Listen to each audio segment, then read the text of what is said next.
Attention Northwest Arkansas businesses and talent seekers. Introducing OnboardNWA.com, your hyperlocal job board crafted for our unique community. Struggling to find the perfect match for your job openings? Onboard NWA simplifies the hiring process, connecting you with the region's top talent through tailored talent matching solutions. Whether you're an employer seeking expertise or a professional looking for your next opportunity, Onboard NWA is here for you.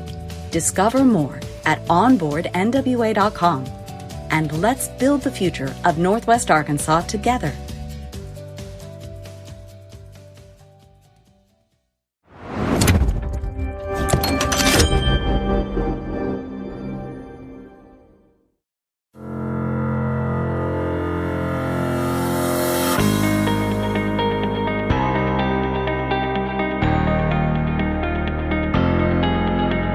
It's time for another episode of I Am Northwest Arkansas, the podcast covering the intersection of business, culture, entrepreneurship, and life in general here in the Ozarks.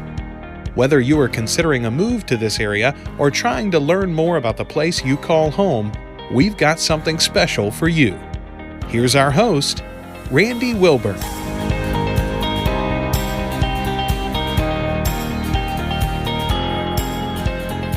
Hey folks, and welcome to another episode of I Am Northwest Arkansas. I'm your host, Randy Wilburn, and I'm excited today. One of the things that, and this is my little preamble before this episode starts, but one of the things that I've really been trying to do is try to connect the dots on different programs and organizations here in Northwest Arkansas that just, we need to get by. And there are all kinds of organizations. We've had a chance to sit down with some charter schools.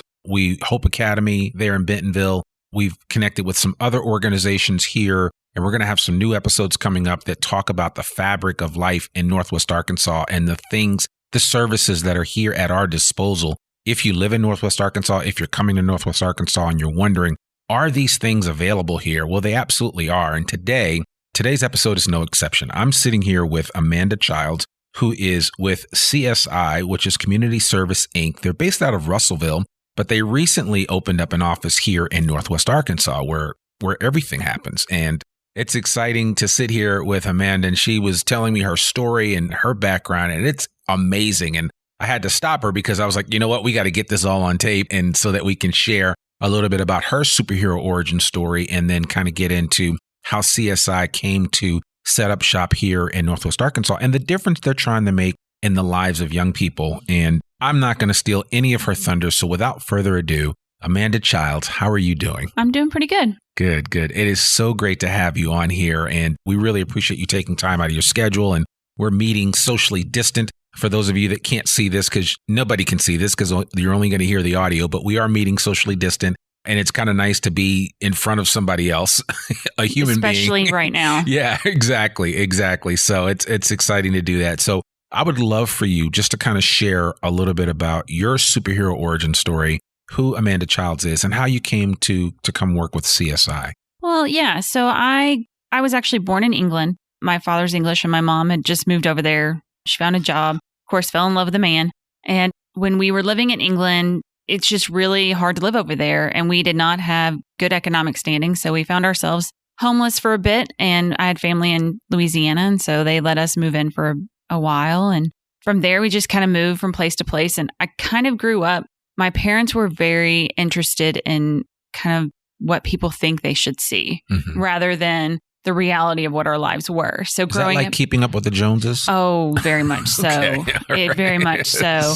My mom has a good heart and my dad has a good heart, but it's hard to be a parent. Yeah. It really is. And I think for them, they were in a tough spot and they were both alcoholics and just struggling to kind of get by, but they wanted the best for me. And I know they did, but I think sometimes, kids look at their parents and they're like, you just don't get it. And I think I very much grew up with that mentality. My parents just didn't get it. And I struggled in school. I was always that cute little blonde-headed girl in school. So I would just walk around and be really quiet and nobody paid much mind to me. And so I think, I grew up and I didn't really do much homework and I didn't do really well in school. And I think it was about in 5th grade where a teacher kind of called me out in class and wanted me to read out loud. And I was like, oh, I don't want to do this. And she realized I couldn't read. I mean, you're talking, had to have been 10, 11, somewhere around there. And just, I could not read. I think in my life, I've probably read like 4 books cover to cover at this point, but that's about it. So I really had to learn how to adapt and deal and move on. And my parents weren't really aware of all that. Again, my dad was English, so it was even more of a culture shock. But being English, I grew up with a lot of those same habits. So when I went to school, kids would kind of pick on me because I wasn't raised in like the American styled home. Yeah. I ate weird food. And so it was an interesting growing up. But I did do some activities. I learned how to sail a boat when I was like 7 and then did that all the way up until forever. And then eventually I started teaching sailing camp because our sailing camp was going to close. And so I borrowed a boat and had a couple of kids come out there and would teach them how to sail boats. And I've always just kind of had that passion for, I think, helping. And then when I was about 13, I had an uncle pass away of AIDS. And I thought, of course it was in the 90s and everyone was kind of freaked out, like, don't. And my interest peaked. And I was like, you know what? I felt like that compassion for people who went through a horrible situation. And I said, no, I want to volunteer. I want to work with people who are diagnosed with AIDS. And I had to go through a couple of people who were like, are you sure? You're young. So I had to get tested when I was really young. And I actually worked in a halfway house with men who were homeless due to an AIDS diagnosis. So there was a nursing facility there too. And I'd work with the nurses and they'd let me bake cookies and go play chess and listen to those men's stories. And I loved it. I really did. And I ended up having to go speak to like the city council on it even. Wow. Because at that time, nobody was doing that stuff. Yeah. And so from there, I got into a lot of volunteering but I didn't really care about school because I was just volunteering. Like I was making people, feel good. And I didn't like school. I didn't do well in school. Even when they found out that I wasn't reading very well, they, continued to kind of pass me and like, all right, and by high school, they actually had to get me tested and they were like, oh, you're really dyslexic. They did a whole like plethora of tests. And I think they came up with, the examiner looked at me and he was like, your education level that you're at is really low. And he was like, I don't know that you'll ever really, go to college or succeed in college or academics, and I just kind of looked at him like, all right, whatever. He kind of wrote me off and based off the information he had. I mean, I get it, but numbers are numbers. And so, but he did say that, my logic skills were pretty high and I had a much higher IQ, which was odd, but at the time. That's the case though. I mean, just, to interject, I think, a lot of people, and this is very, as you shared with me, it was very personal for me. And what I didn't tell you is that my wife is actually a dyslexia tutor. So she's a certified dyslexia. She works with kids and adults from that perspective. And well, first of all, I think what the statistic, and I've shared this before on the podcast, is that 1 in 5 grade school kids are dyslexic. And a majority of them go undiagnosed for a long period of time. It's always, Harry reads slow or Susan can't read. It's never, and the schools do what they can to try to diagnose it, but it is a gaping hole that we have in our education system when it comes to addressing dyslexia. I'm pretty sure you would agree with that. Yeah. And it's hard to identify. I mean, I never really knew that I was dyslexic. I just couldn't read. I'd lose track and it was difficult. But I actually didn't really see the manifestation of my dyslexia. And actually until I started like working in my 20s, because I would read an email and respond to it. And I'd get someone to email me back and was like, did you actually read it? Yeah. Because I would flip words around and I didn't realize it. So sometimes I have to like catch myself and not respond to emails for a good 24 hours. So I have time to like actually go back and look at it. But no, they in school, especially back then, there weren't a lot of resources and a lot of support for kids. And I got bullied in school. I mean, and we're not talking like, oh, kids were just mean and hurt my feelings. Like I actually have like a burn mark on my body from a kid who was like, hey, feel this. And so I had a really tough time. And I very much like went inward. So school, I didn't want to be there. I wasn't doing well at it. So by the time I got to like my senior year of high school, I just wasn't going. And when I did go, I felt very alienated. So I just made it worse. Yeah. So I would like wear very odd clothes, or I would, bring random books and like leave them around and, just stuff to kind of even more so. I just kind of decided nobody liked me. So going to school, just didn't care. My mom decided, she was going to apply for me to go to college, and she did. And I was like, all right, well, I guess I'm going to college now. And it was 6 hours away from home and I didn't like being home. So I was like, all right, we're going. And that I think was the pinnacle of like changing my life around. My first semester of college, I think I made a 0.67 or something like that. Wow. And they were like, all right. You're overachieving. Oh yeah, right? Like I was really trying to go for something. But I remember walking into like one of my finals and asked the teacher, like, so if I actually like make 100 on this, will I pass the class? And he was like, probably not. I was like, it's nice knowing you. Have a good one. And so, but I got into a sorority somehow. I tried to even like sabotage that a couple of times, but it didn't work. Yeah. So I got in, and all of a sudden I had a group of very supportive girls who cared about my grades. They cared about my activities. They made me feel accepted, and they actually cared. And I didn't have that growing up. You know, my parents loved me, but to be invested in a kid is a different story. Mm-hmm. And both my parents were much older. And so I was just kind of like the third wheel. But I learned a lot of skills to take care of myself. I learned how to adapt. And so right before even I left for college, I lost a good friend of mine. And when she passed away, that was really hard on me because she was still in high school. So all I could picture like repeatedly was, these are all the opportunities she'll never get. She'll never get married. She'll never have kids. She'll never. And she was a good kid. She went to school. She did her grades. And here I was, the kid who wasn't invested in anything, who, you know, didn't really care one way or the other. And, you know, the project was a block above me and the crack park was a block below me. Like I didn't have, how did I make it? And she didn't. Yeah. And so by the time I left college, I think a lot of my sorority sisters nowadays would even tell you, like, I wanted to either start a nonprofit or work for a nonprofit focused on adolescents and juveniles, because I think I can empathize with that feeling of what is the purpose. I think a lot of our kids struggle with, you know, when they're sitting there talking about drug use or they're talking about not going to school. I always tell every kid, you're invincible until proven otherwise. Yeah. And the problem is at that age, you're not going to get that proof for a little bit. You know, a lot of these kids don't lose their friends that early on. A lot of these kids don't see their life choices. And, you know, I'll share with them and I'm like, you know, the choices you're making don't, you know, they always say, open a window. What you're doing is you're closing a door that's 5 hallways down that you're not going to see. Mm-hmm. So when you're talking about like juveniles that are using drugs, I had a conversation with a kid the other day about it. And I said, you know, all right, it's not a big deal to you now. You can still do your schoolwork. You can still go to school.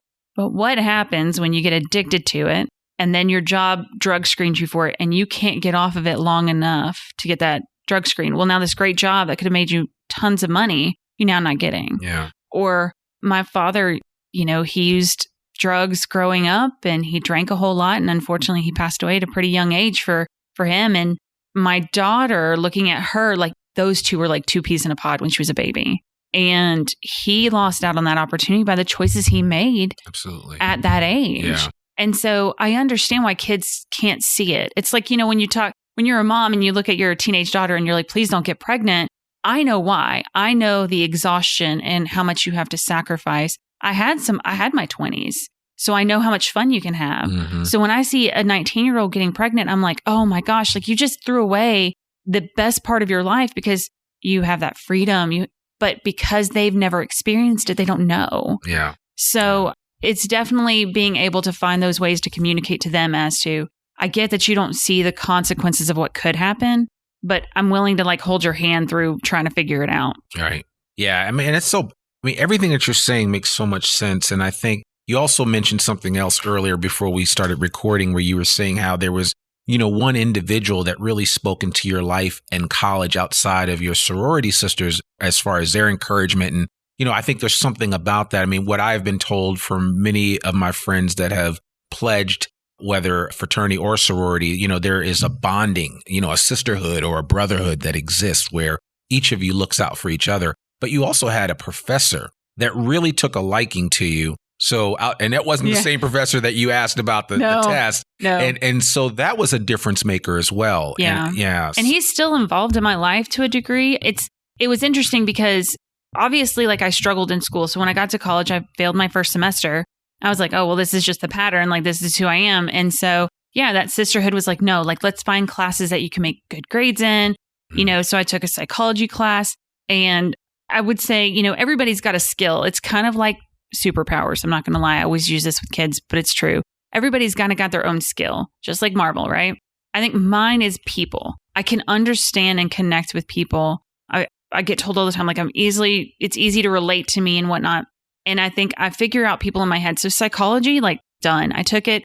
The teacher helped me on my final and helped me get an A. And I was like, sold. Well, from there, I've always kind of been interested in criminal justice and law and whatnot. And so I took a criminal justice class, and his name was Arthur Chancellor. And I took his class, and he was so interesting to me because the way he taught was more about connection and being able to associate things. Yeah. So from there is when I really learned, oh, that's the kind of learning style I have. If I can associate what I'm learning to something I know, then it builds those connections in my brain. And so he would always just make jokes all the time. And he was just very understandable. And I mean, I would never read a book. I couldn't read books very well, but I would sit in his class and just take notes. And I still have my notebooks to this day from every class I took with him. And I studied serial killers, and I worked with him actually under their cold case task force for the Mississippi Bureau of Investigation for a little while. Okay. And when I looked at him and I was getting closer to graduation, I was like, okay, so what do I do now? Because I graduated with psychology and in criminal justice as a minor. Psychology was my major. So you really can't do a whole lot with psychology, and not even always so much with criminal justice. I didn't want to be a police officer. And so I kind of looked at him and was like, so what do I do now? Because I didn't have direction. It took me a long time to kind of get a solid direction. And he was like, you need to work with people. Yeah. You need to be an advocate. You can connect with people. And of course, I'm very sarcastic and I have a crazy sense of humor. And so I looked at him and was like, but I don't like people. I don't want to work with people. And he was like, yes, you do. You'll do great. And so from there, he said, work as an advocate. So this is kind of a slightly embarrassing story, but very true. So I graduated and I was looking for my first real job, like as an adult college graduate.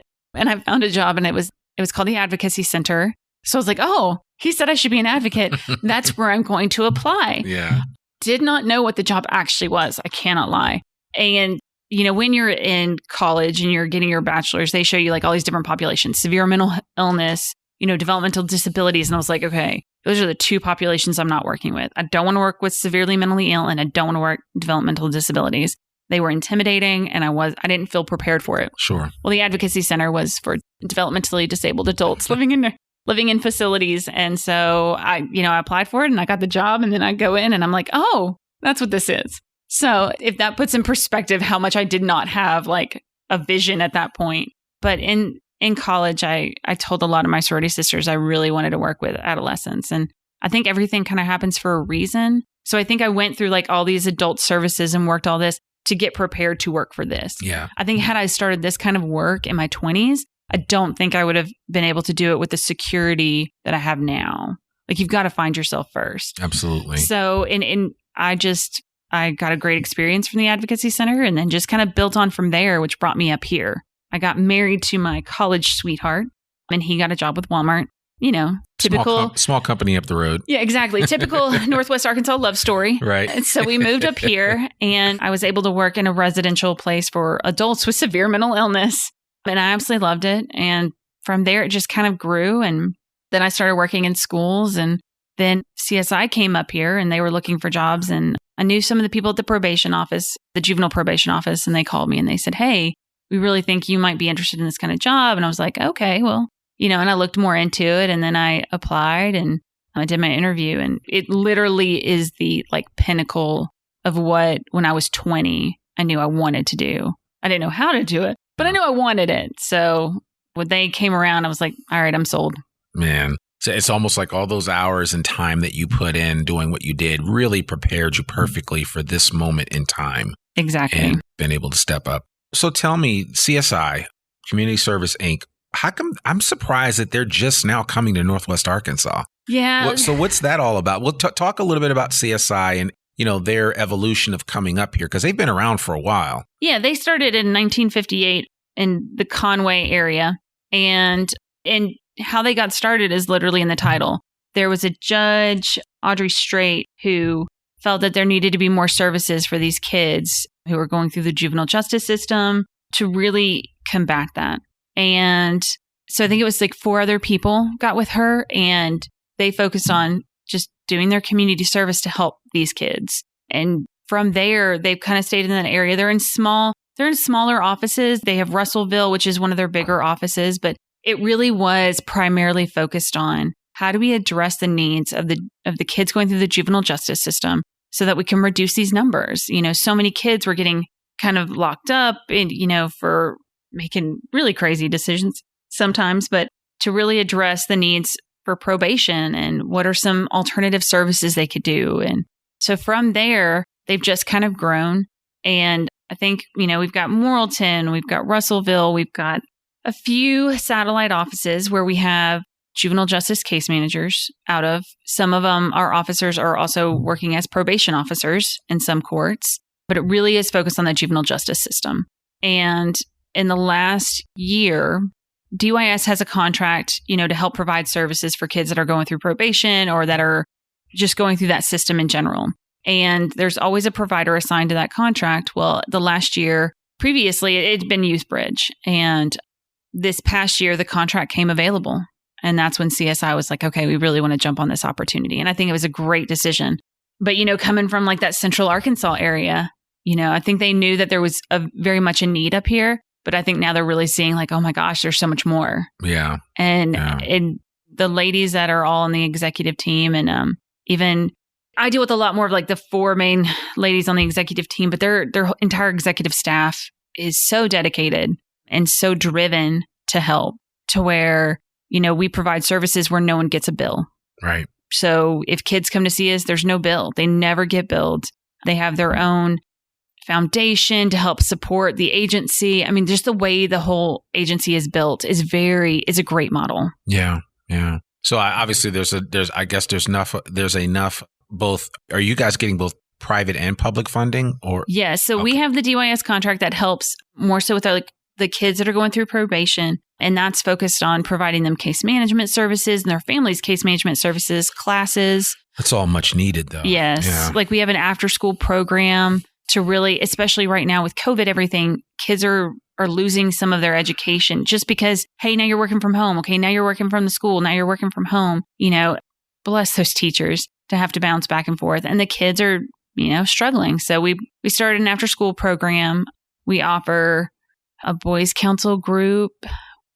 And we just work with the probation office to really find, okay, what are the services needed? We also provide the mental health services. Mm-hmm.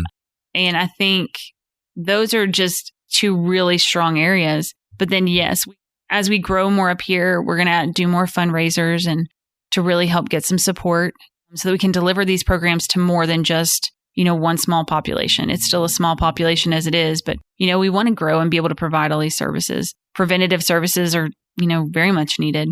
Yeah. And you mentioned mental health, which that's another thing that goes undiagnosed for a long period of time. And I would have to imagine that with the age of social media and the age of spin that has exacerbated the mental health challenges that a lot of young people face. And they go into adulthood not dealing with those challenges. And so they don't become well-adjusted young adults. I mean, they're carrying major baggage with them. Yeah. And I think one of the things, especially with social media, and I'll do activities with my kids to kind of help them understand, if you've got this medium range that you're used to dealing with emotions, you're going to have the good, you're going to have the bad. Well, if you have a bad emotion, you've got to kind of deal with it. But social media, I can get on Snapchat and send 12 people a message that, my life sucks and my parents are so mean to me. And I'm immediately going to get feedback of, oh my God, no, you're loved and da-da-da-da. And so they're not actually dealing with the fact that your parents probably don't not love you. It probably just is the issue that y'all got into a fight because they expected something and you didn't want to deliver, or they expected something and you didn't understand. Yeah. But kids are so nowadays looking at outside to, justify their being. And that is where social media is just making it so much harder. If my friend can post up all these beautiful pictures of something, man, I wish I had that, get off the internet, go look at what you have. Yeah. It's the wrong feedback loop. Correct. Yeah. And that's the challenge, I think. And, we look at Instagram and everybody posts. I try to put my best pictures out there on Instagram. Right? I never put the pictures out when I have sleep in my eyes and a booger hanging out of my nose or anything like that. I mean, it's highly curated is the word. Exactly. I mean, I've got teenage girls that will spend, 20 minutes doing makeup just to post a picture on Instagram. One picture. Yeah, one picture. And then what are you doing? Oh, I should have gone to school today, but I really just wanted to stay home and do my makeup. Even the value system has been completely deterred.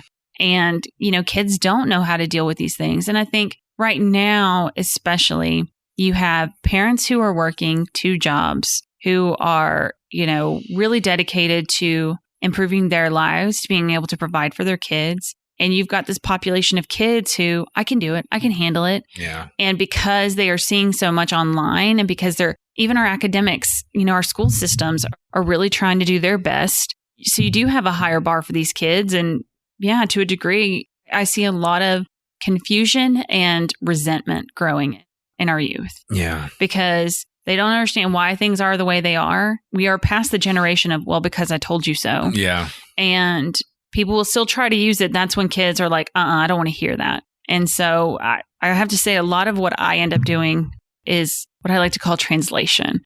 Okay, well, your mom just said this. What she's meaning is this. And the kid's saying this, but what he's really trying to get across is this. When kids are really aggressive at home or really upset at home, and you have the one parent that's like, why are they doing this to me? Like, they are coming after me. I have to look at parents and say, well, what I hear you when you say that is your kid trusts that as mean as they can be, they know you're not going to leave. And that's a really hard thing for parents to kind of grasp, because it's exhausting. It's exhausting to have your kid yell at you and tell you how much they hate you and how horrible you are. But when you get that kid one-on-one, they're like, yeah, but my parent won't leave me. Right. Like, everybody else has left me, but I can be as mean as I want to my mom, and she's not going to leave. And I don't know where else to put that anger. And, parents who are like, well, I'm getting attacked. Well, I mean, it's a lot of having to translate behavior in words. Yeah. Yeah.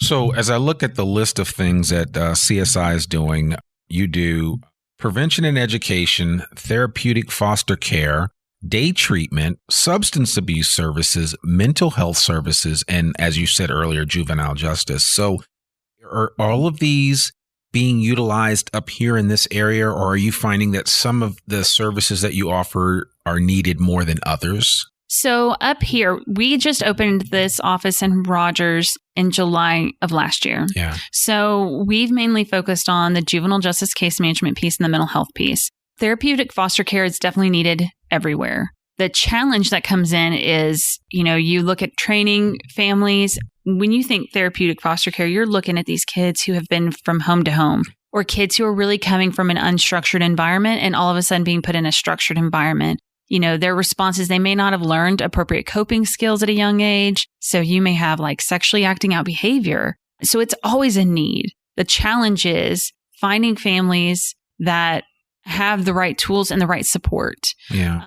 Where we have our therapeutic foster care, Teresa Hamilton, she's amazing. She does a great job. And it is something that we will eventually expand up here because it is needed. But that takes a lot of prep and a lot of work. The DAYS program is really good. We don't have it up here right now. I would say from my experience just working in those kind of programs, it's a really touch and go thing. Right now, you have a lot of kids that are in need of services during the day. So like they need that therapeutic structure. They need to be able to have their like timeout time. I would say in this area, our schools have done an exceptional job trying to adapt and use those tools and techniques. Yeah. But you're still going to have those kids that really struggle. So when it comes to any kind of DAYS program, you really kind of have to step back and say, okay, whenever you do it, you've really got to have the right staff, the right training, the right supports, and finding families that'll commit and come in. And it does require a lot of the parents. And I would say that's probably the biggest challenge right now is any kids that go through the juvenile justice system or any kids that are really struggling. It is also a lot of a need from the parents as well. And if I'm a parent and I'm trying to work a full-time job, but I have to go spend 3 hours for an intake or 2 hours for an appointment, every other week, and now I've got to go pick up my kid from school to take him to an appointment, it's a lot of demand on the parents. Sure. So, I would say from our programs, we will definitely be expanding. But right now, I think we're trying to take the avenue of, okay, what's going to be most reasonable that we're asking of parents too? Mm-hmm. And where are the other gaps? So like with a DAYS program, you're dealing with kids that really struggle with that day-to-day behavior and having to learn groups. And, I know I've talked to some of the school districts to say, how can we help? Our substance abuse, we are growing here. We do actually offer some services. We do assessments. We have counseling. We're looking at adding some groups and some classes, but we're trying to work with the area agencies that are already here too. Where are your gaps? How can we connect? Are there resources we can pull with you? The Arkansas Women's Shelter, we've been trying to work with, especially with our domestic cases. when kids get really aggressive at home or there's just a lot of struggle in the home, and that's where police are being called. We're trying to work more with the shelter to say, okay, what services are you guys providing? They've been doing some groups in schools. So it may be us sharing resources and saying, okay, well, if we've got these kids, maybe we can help support doing a group in the school, or, really just trying to connect. We're trying to connect with the CAC up here to say, okay, if we've got these situations, how can we work in conjunction with you? How can we support these needs? So what does CAC stand for? The Child Advocacy Center. Okay. So we're really right now in that baby stage of trying to figure out what all is here, what all is needed. We've been working with Speak Up About Drugs to see what services can be provided in the schools, or what are some other groups or activities that they do. So we may work with them on some projects and just trying to grow and expand and really see where the gaps are up here. Wow. So, man, you guys got your work cut out for you. Yeah. But again, this is not your first walk in the park, if you will. So yes, you guys have been doing that. So as you come here and expand, I'm assuming you're going to be hiring and bringing on some more people and trying to staff out. Are you covering all the 4 major cities in Northwest Arkansas now, or can you? When you say 4 major cities, are you talking about Fayetteville, Springdale, Rogers, and Bentonville? Yes. So we also have an office in Springdale that is covering Springdale and Fayetteville. Okay. They're covering Washington County, and we cover Benton County. Okay. All right. And that location in Springdale's been open around the same amount of time? Correct. Okay. I got you. All right. So Springdale for Washington County and Rogers for Benton County.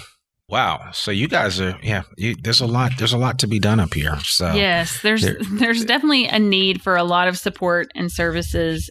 I think everywhere, for sure. Yeah.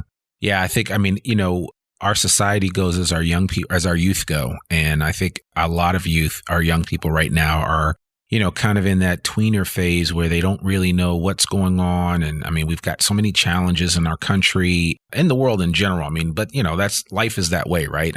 There's always going to be ups and downs. And I think, a lot of times, like I'm always trying to explain to my kids that, listen, every day is not going to be a great day. You're going to have some challenges. Some days are going to stink. Mm-hmm. Other days are going to be amazing. This idea that you want to have it all the time is not sustainable. And I think sometimes we do our young people a disservice if we allow them to think or walk in that expectation that everything's going to be okay.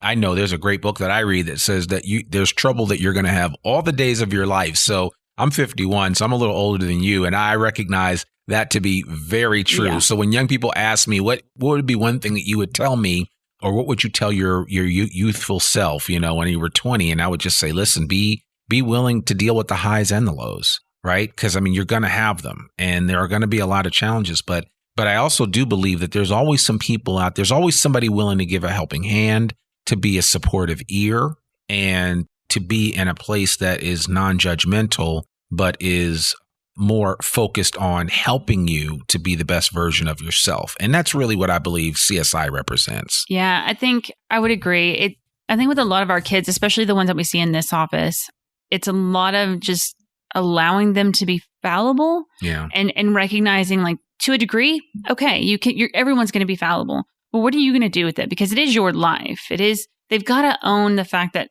some of these things aren't just happening to them. And I think that's probably the biggest thing that I will see with kids is it's hard for them to see the consequence. It's hard for them to see what's going to happen because they made that choice. If your life is a hallway of 100 doors, they're all open when you're born. But the second you start making this choice, it might close up a door like 7 feet away, but it's not necessarily going to really, you're not going to see the consequence of it until it's too late. Yeah. You're not going to understand the difference between, I've made this decision today. So, I don't see anything happening now, but I notice that this will happen later on. Right. So, and it's getting the kids to, understand. I love it when a kid comes to my office and will tell me, like, well, this is unfair because this is happening. And be it a school thing, be it a parent thing. And I'll ask them, okay, what always happens? Is this something you knew was going to happen? Is this something that you expected to happen? And get them to understand there are patterns. So when something's going to suck. Like, it's coming down the path. Exactly. Like, I don't want to be nagged by adults. Okay, well, what are they nagging you over? A, B, and C? Okay, well, then understand. You already have all the answers. Why are you complaining about something that you should be fully aware of? And you are the only person who has control. Mm-hmm. if you know that you need to get to school because they're going to keep calling you, go to school or deal with the fact that they're going to keep calling you. Yeah. You have to pick a side of the road. I saw something this morning that really spoke to me, and it's not everyone is a victim. Mm-hmm. Sometimes you really are making choices. You may feel helpless, but that learned helplessness has got to decrease. Yeah. You know, I'll tell kids all the time, I can't make it hurt any less, but I can make sure you're not alone while you're hurting. And I think that's just part of it. I can't fix the challenges. I can't make it easier, but I can guarantee you're not alone. Exactly. Yeah. And I think we need to, that's a refrain that we need to say early and often, especially with young people. And I tell my sons this all the time. I have 3 boys, 16, 14, and 10. And, you know, they are, they think they know it all. And I'm just like, listen, just slow your roll, man. Don't grow up too fast. And, you know, it's the same stuff. I mean, that was told to me, right? I wanted to grow up really fast. Yeah. At 16, I thought I knew it all and I wanted to do it all. And, you know, I recognize that trying to embrace the moment that you're in sometimes can be difficult. Yeah. And extremely difficult for young people. Yeah. So, you know. Well, and it's learning that delayed gratification. What is the purpose? Yeah. And I think when kids don't understand the purpose, but how are you going to understand the purpose? Like I think I said a little bit earlier, when I look at a kid who's 16 and pregnant, in her mind, she's thinking, okay, well, I've got this. Like I've watched my younger siblings or I've done this. And she may be scared and she may be intimidated, but for the most part, she can't recognize the life she gave up because she's never experienced that life. Yeah. And so, you know, when you have your kids looking at you and saying, well, I don't understand this, or that's not how I see it. Well, that's because I can look at my kids and say, oh, I remember when I was boy crazy, or, oh, I remember when I didn't want to go to school either, because I experienced that. Yeah. Your kid's never going to understand that. So the more that you keep, it's like if a computer programmer sat in here and was like, well, obviously you should know that. Like, no, I didn't learn that. I didn't experience that. I didn't see it. And that's where, you know, and this is not even like a now thing. This is how it's always been. Yeah. When your parents would look at you and be like, trust me, I know how this is going to turn out. And you're like, no, you don't know. Yeah. And then like 20 years later, you're like, oh God, they knew and I wish they hadn't. Yeah. But that's just it. It's really trying to explain something to them that they don't understand. If I only speak English and you start talking Japanese, like it might take me a while to understand it. Yeah. And it's giving them that patience to recognize like, okay, then what can you do? What is within your rights to do? What is, you know, what is reasonable and what isn't? Yeah. And it's so funny as I'm sitting here, you think about that. And like I tell my kids this, and this is very true for young men. You know, young men mature at a slower pace than women do even, right? So that 16-year-old girl may be the equivalent of a 20-year-old boy. Mm-hmm. And so even like when I tell young 20-year-olds, I'm like, you still got, and I'm talking to guys, I'm like, dude, you still got a ways to go, you know, and you know, I don't think I was 30 until I was fully, I mean, I was mature. I wasn't acting, you know, like crazy, but I didn't really understand until I hit 30. And there's something to that. Just the way that the male brain develops. Well, and I think it's that way for everybody. And when you grow up, I mean, that's just it, right? So when I grew up, I very much wanted to talk to people and listen to their stories. So I would talk to grown adults who had poor boundaries, God bless them. And they would tell me all about their lives, you know, just the drama and the, you know, daylight, just the daytime Emmys version of their lives. Right.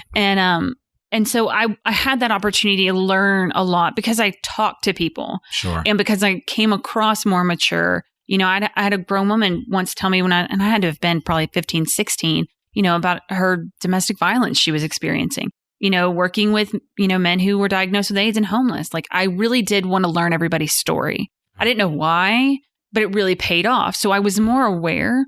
But of course, I grew up in this with a lot more challenges than my own kids are growing up with right now. Yeah. And so the fear is I've kind of always been like, well, because I grew up in this hard way, I learned a whole lot. I can adapt. I get it. Oh my gosh, my kids aren't going to grow up in that. Are they going to get it? Right. Like, do you have to go through a hard time to be a level-headed person? And you don't. I mean, my oldest daughter has a lot of good skills and my youngest daughter has a lot of good skills, and they are so completely different on two ends of the spectrum. But it really is just me looking at them and saying, you know what, you've got whatever challenges come your way, like you've got it. Yeah. I need you to just continue to remind yourself, like you can do it. It's going to be hard. You're going to cry. You're not going to like it. You're going to have to make hard decisions at some point. If you don't make a hard decision today, your hardest decision is going to come later on. You're just delaying it and making it harder if you don't do it now. Man. And so it really is kind of teaching them those skills of do you want to take it now or do you want to keep holding out? Yeah. And getting them to learn that because, they are a challenge. Indeed. And I think that's a great place where we can kind of wrap this up. And you bring up some great points. And I think that anybody listening to this that has a young person that may be going through some challenges, and if you as a parent are challenged or vexed by maybe your inability to reach them in a unique way, that's why programs like CSI are available. And I think a lot of times we don't realize the support that we actually have in our own community. So I appreciate you coming on the podcast, tell a little bit about your story, which I think was hugely interesting, as well as CSI's, because I think also kids want to know that whoever I'm talking to is not just selling me a bill of goods and they haven't been there. They haven't even, because, I kind of need to know how to swim if I'm going to be a lifeguard. Yep. Right. And that means I've had to put myself in the water and learn and kind of go through that. And you've gone through your own lifeguarding lessons and become a lifeguard of sorts. And so I think it's important. And when young people see that, then they gravitate towards you or anyone else that's in that same situation a lot more than people that are just like, oh, well, get over it. You're just young and, you'll grow out of it. And no, sometimes they don't, and that's the problem. And that's what we're trying to avoid. Yeah, no, kids are definitely, they see the experience, whether they recognize it or not. I think that's definite. And I think it is also a matter of, making sure that authenticity, I think, is the biggest thing with kids. Yeah. You don't have to be right. You don't have to be wrong, but at least be authentic. If you don't know, you don't know. And I would say one of the biggest hurdles I even had as a parent, even despite my experience, was with my oldest daughter. I would give her, this advice, right? So I have tons of kids that I talk to and I give them advice. They're like, oh, that makes sense. And they love it. I'd give my daughter the same advice. She would never listen to it. So even for parents to understand, like, it's not even though you may be saying exactly what your kid needs to hear, sometimes kids need to hear it from somewhere else because they also have their bias of, I'm not going to buy into what you're saying because you're my parent. Yeah. It's just like I used to joke. It's like a lot of times you being the parent, if you're a parent and your kid, you sound like Charlie Brown's teacher to your kid. Exactly. That's all that they hear. Just get somebody else to say the exact same thing and then they'll hear it. It's the ultimate Jedi mind trick. Yes. And it just, for whatever reason, it does work. So. Yes. So listen, how do people reach out to you if they want to connect with you, they want to connect with CSI, and maybe they need help, or maybe they have a family member that, that's having some struggles with their child? What's the best way for them to connect with you guys? I would say definitely going onto our Facebook page or our webpage, which is at www.csiyouth.com, or find us on Facebook at Community Service Inc. And reach out to us that way is probably the best way to get a hold of us. I know coming up, we've got that NWA Gives. Sure. So, any kind of support we can get there, we're always looking for it because the more support we get, the more we can give. Sure. But that's in April, right? Yeah, I think it's April 8th. April 8th, yeah. So we're going to be, this will come out sometime around then, but we'll certainly be putting out a plug for a lot of organizations. We've had Single Parent Scholarship Fund of NWA and so many other programs on this show, and we're certainly going to be plugging all of them and trying to gin up some support. And because this is a giving community, so. Yeah, I agree. Yeah. So. But yeah, I would say those are the best ways to get a hold of us. And if it's an individual parent that's just really struggling, they're always welcome to, call our office if they need to. And what's that office number? 479-278-7028. Yeah. And all of this will be 278. What was the last part of it? 7028. 7028. Okay. Yeah. All of this will be in our show notes. So they'll be able to find out information about Amanda and her team here in Rogers, as well as contact information for the Springdale office, and then just information in general about CSI. And you can read about them and learn about all the programs that they offer and things that will be coming here very soon, and here being Northwest Arkansas. So, wow, we really appreciate this. So when you're not doing this and you get to let your hair down here in Northwest Arkansas, because this podcast is about Northwest Arkansas still, what do you like to do? Maybe pre-pandemic, right? Because you have to qualify it nowadays. Like for the last year, people, because it'll be a year this week. I mean, my last flight was actually March 13th. So it's been almost a year since I've been on a plane, since I've gone anywhere. It's been crazy. So everything's changed. But prior to all of that, what did you do to have fun here in Northwest Arkansas? Oh, see, and I'm such a workhorse that it's a little bit of everything. I think what I appreciate about being up here is I did grow up in a pretty dangerous area, pretty crime-ridden area, and Up here, it's warm, it's welcoming, it's safe, and everyone is so nice and accommodating and helpful.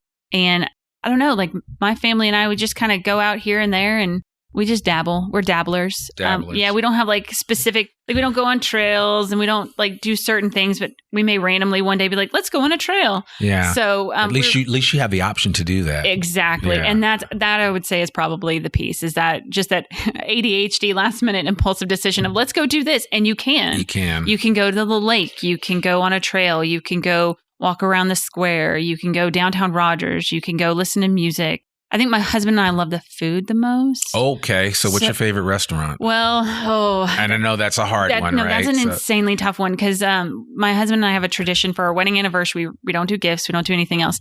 We just pick a new restaurant we've never gone to. Okay. And we just save the little money pot and then we just go order a bunch of random stuff just to enjoy, time. Where did you go on your last anniversary? Oh my gosh. Where did we go? I know we've gone to Preacher's Son. We've gone to... Now, have you been to Preacher's Son with Matt Cooper there or with the new chef, Neil Gray? It would have been 3 years ago. Okay, so that was with Matt Cooper. Now they have a new chef, Neil Gray, and he's actually been on the podcast as well. Both amazing chefs, totally different type of cooking, but still now Neil Gray, who is the new chef at the Preacher's Son, still does some gluten-free items, but I just recently went there. That's why I'm speaking about them. But there's a lot of places I would highly recommend that you go back there when you get a chance. But there are so many great restaurants. Yeah, I think we went to Bluefin this last year. Yes, Bluefin is good and then too. I think we went to the Hive the year before. Yeah. So all good restaurants. Yeah, I mean, all really good. And we kind of we'll go to even dive bars and stuff too. It's just trying something new, and we have a long list that's pending. Yeah. Have you been to Maxine's Tap Room down in Fayetteville? You got to check it out. So most of the restaurants we've gone to have literally been in Bentonville area and Rogers.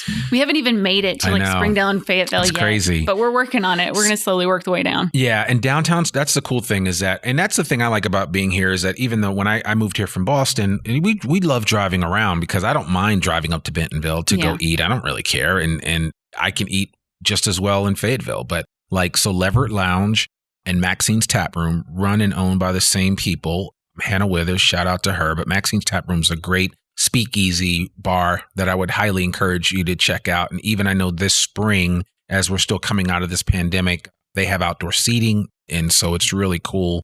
And Leverett Lounge has this Korean fried chicken that is absolutely insane. It is. It's really good. Have you been to Havana's here? Yes. Yes. Okay. We've done Havana's. Yeah. No, I think, and it's interesting when you say being from Boston and driving to Fayetteville and Bentonville. I would say that was there were a few bits of culture shock when I moved up here. And I would say that is the biggest one when you have people that are like, oh, either you live in Bentonville or you live in Fayetteville, you don't drive in between. And I'm like, I would have to drive 25 minutes to go to a place that I would just normally go in my hometown. And it was oh, that's a quick drive. Yeah, exactly. My school took me probably 45 minutes to drive to every morning. So that's so bizarre to me. Oh, I know. Yeah. And now I'm here. I'm like, oh, it's a trip down to Fayetteville. Yeah. It's oh my God, I've got to pack a lunch. It's a long way to go. So yeah. All right. I digress. So, well, listen, we really appreciate this, Amanda Childs. Thank you so much for coming on the podcast, for sharing your story. Your transparency is a breath of fresh air for sure. And what you guys are doing here at CSI Community Service, Inc. is important. And so I want to support you any way that I can. Anybody listening to this, if you are really moved by what Amanda's doing, we'll make sure all of her contact information is in the show notes. You can reach out to her if you want to give to this organization, because it does sound like they're really doing cool things. This is probably a good organization to sow into. So I want to encourage you guys, all my listeners, to do that, because my listeners are givers too. So we really appreciate you. But thank you so much for coming on the show. Well, thank you for having me. Absolutely. Absolutely. Well, folks, there is another episode of I Am Northwest Arkansas, the podcast. To learn more about us or to read or download the show notes from today's episode, you can even get the transcript of all that Amanda and I just talked about. Visit IamNorthwestArkansas.com. You can listen to this podcast and sign up for a free newsletter to keep up with us and all things NWA. Sign up today. You can subscribe to the I Am Northwest Arkansas podcast wherever you listen to it. And please consider rating and reviewing us on Apple Podcasts. As a reminder, our podcast comes out every Monday. I'm your host, Randy Wilburn, and we'll see you back here next week for another episode of the I Am Northwest Arkansas podcast. Peace. We hope you enjoyed this episode of I Am Northwest Arkansas. Check us out each and every week, available anywhere that great podcasts can be found. For show notes or more information on becoming a guest, visit iamnorthwestarkansas.com. We'll see you next week on I Am Northwest Arkansas.